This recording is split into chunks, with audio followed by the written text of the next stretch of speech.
When pop culture's infamous 27 Club gained another member in July 2011, in exchange the world had to lose one of its most blistering talents. Amy Winehouse had at one point been celebrated as the brightest star in music in the late 2000s, but her story took a rather dark turn. By the point at which she died, millions worldwide had bought her records, and through her songs were made fully aware of her personal issues. Her status as a celebrity had attracted paparazzi like hyenas to a vulnerable lioness, an obstacle in her daily existence for years already. This public fascination has continued in the ensuing decades with the making of many documentaries and a recent biopic, often approaching her tale as if it were a tragic, true crime story. In truth, we have many of the answers about who she was already, without reopening old wounds and casting aspersions on people we don't know personally. In the 2015 documentary Amy, considered by many to be a great insight into her career, director Asif Kaparia frames the story rather literally with lyrics from the songs that she brought to the world, correctly focusing on the music for the most part. During one section, in an interview with Tim Cash, Amy stated that all she was good for was making tunes, so leave me alone and I'll do it. After her death, we can pick at the proverbial bones of her life, sometimes affecting still living people, or we can choose to respect the things that she will be forever remembered for. The songs. This is Amy Winehouse's Slammin' 7. The Slammin' 7. Hey, it's Dan Whittle here. Welcome back to my Slammin' 7 series, where we explore 7 songs from a particular artist or theme. After the recent biopic Back to Black, which I didn't watch because biopics don't really work for me when I already recognise the subject. That's probably a me thing. But anyway, the renewed public discourse got me revisiting her material again, and I decided to make her the subject of this episode. I was on a stag do in Prague in 2011, and it was way heavier than you're imagining, trust me. I was 24, and it was on this, the penultimate day, we heard the news that Amy Winehouse had died. Her cause of death was later revealed to be alcohol poisoning, and as someone who was only 3 years younger, she was somewhat of a relatable figure, and now she remains frozen in time, a nostalgic reminder of the late 2000s cultural zeitgeist. Whilst many fans of her music got the chance to grow up and rediscover themselves after a debauched youth, sadly, she never did. Since that day, all we have left is the music, which remains unaffected by time. I've selected 7 songs for this episode, tracks I think help synopsize her brief moment in the sun and celebrate them. Depending on your perspective of that particular cultural zeitgeist, some of them may hit a little different for you. That's cool, give me your IMO in the little box below. The first single she released is where this video will start, the sardonic Stronger Than Me, included on the album with a jazzy, scat-singing intro segue. Launched on October 6, 2003, the hip-hop style beat was produced by Queen's New York producer Salam Remy Gibbs, who had worked on the score by the Fugees and was coming off the success of Ms. Dynamite's 2002 UK smash Dynamite. The track has a very early 2000s hip-hop R&B crossover appeal with the instrumental at its core, but Winehouse's vocal stylings distinguish the record through cutting, highly personal lyrics about wishing her boyfriend was stronger and questioning his masculinity. The lyrics are brash, describing the subject as longer than frozen turkey and comparing them in rather 2000s unpolitically correct terms with a ladyboy. Although they appear perhaps rude and confrontational, Amy reveals her desire for someone to take care of her. This is matched within the song's arrangement, which spends the majority of its time in a smouldering minor key, apart from a major lift before the chorus when she sings about the love's joy that she's forgotten. In this very first single, we could tell what Amy Winehouse was all about. A bold, outspoken figure, but ultimately she still has the same fundamental human desires for love and acceptance. It's through this dichotomy that she was introduced to millions of people as a voice that spoke directly to the soul of working class Britain, but told the story with an extraordinary turn of which very few singers are capable of.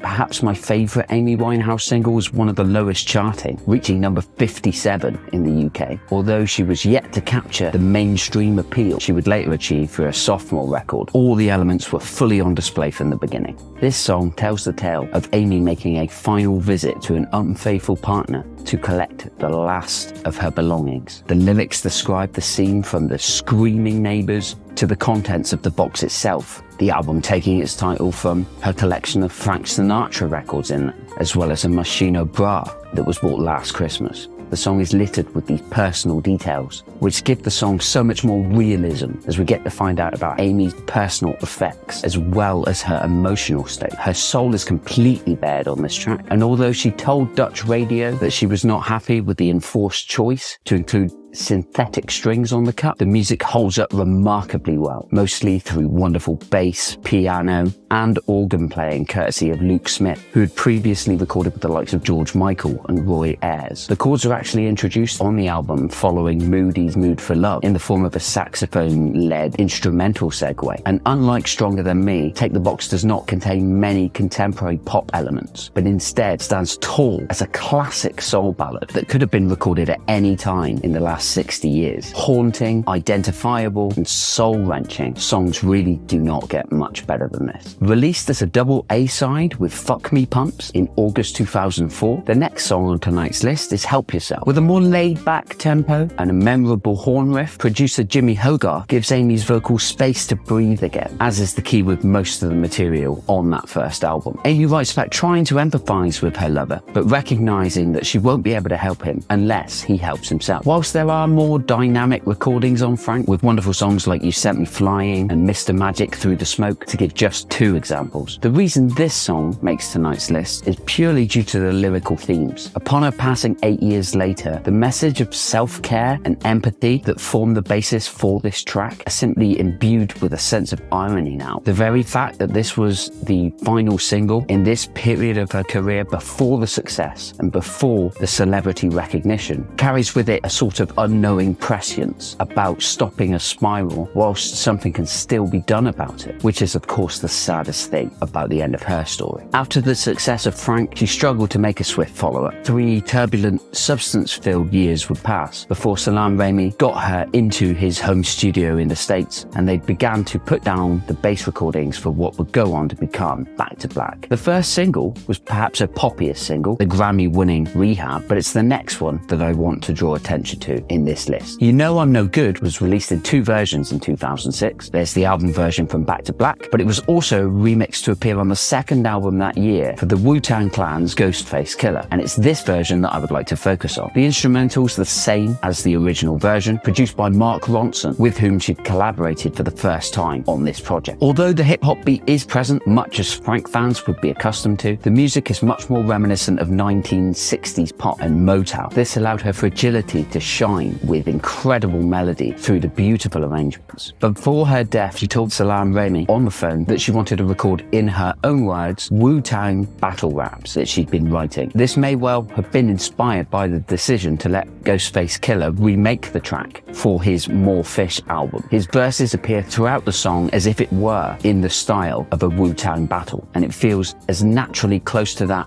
as we could get. A gifted storyteller in his own right, with a jagged flow and one of the snappiest cadences in 90s hip-hop and beyond, this seems to me to be a perfect combination. The irresistible horn riffs of the original were now punctuated by one of rap's finest poets, lending credibility to Amy Winehouse's legitimacy with the repeated refrain, "Nasty girl, you can't leave the kid." Amy would also end up featured posthumously on Cherry Wine from Nas's Life is Good album a year after her death, and the unreleased Like Smoke would appear on posthumous compilation Lioness Hidden Treasures at the end of 2011. But I feel that this was more in line with the vision that she discussed with Remi, as it sounds far more of an involved duet as opposed to tangential cameo on another artist's song. The lineage of hip-hop within her art was not merely restricted to her inspirations. She was given the Wu-Tang seal of approval. The third single, and also the title track from what is now considered to be her opus, Back to Black, was released on the 26th of April 2007. The Mark Ronson produced masterpiece delves into the story of Winehouse and her lover Blake Fielder Sybil, who had left her for his ex-girlfriend, and explored their apparently toxic relationship with a warts and all approach, even going so far as to name their drug preferences. With the lush musical landscapes that were being provided by Mark Ronson, the naked emotion of the lyrics is laid bare by gorgeous,